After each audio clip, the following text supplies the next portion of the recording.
споделя част от опита, който ние имаме.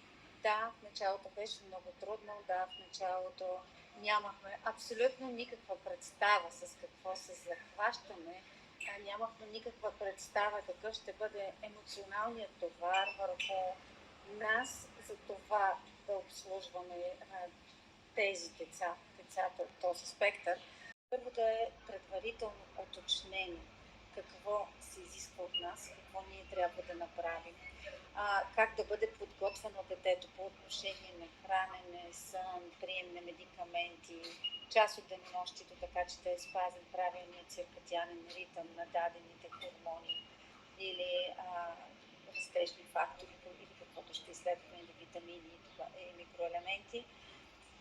Освен това, какви са условия и в последствие и съхранение на пробите, какви са минималните обеми, така че да не допуснем голямо кръвовземане на това дете, а в същото време. Неща, които се надявам да ви бъдат и полезни в връзка с денталното лечение и профилактиката на денталните заболявания при децата с проблемно развитие. Сега ще споделя екран.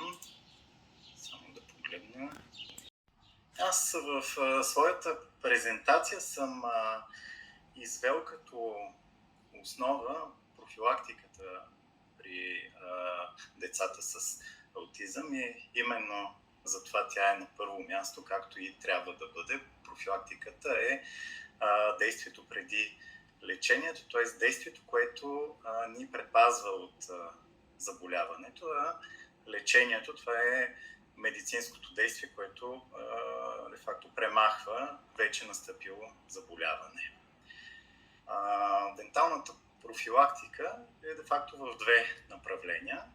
От една страна профилактика насочена към здравето на емайла на зъбите, от друга страна профилактика насочена към правилното развитие на челюстите. Тук аз си позволих така един медицински термин, който се казва зъбно-челюстни деформации, да го перифразирам като правилно развитие на челюстите, тъй като самият термин зъбно-челюстни деформации е стресиращ, а пък и води до отрицание от страна на родителите да се вземат навременни мерки, тъй като е ясно, че децата са тези красиви наши наследници и ние няма как да си представим, че при тях може да има някаква деформация в развитието. Затова съм го перифразирал като профилактика, насочена към правилното развитие на челюстите. В какво се състои най-вече? На първо място това е навременното отказване от биберон.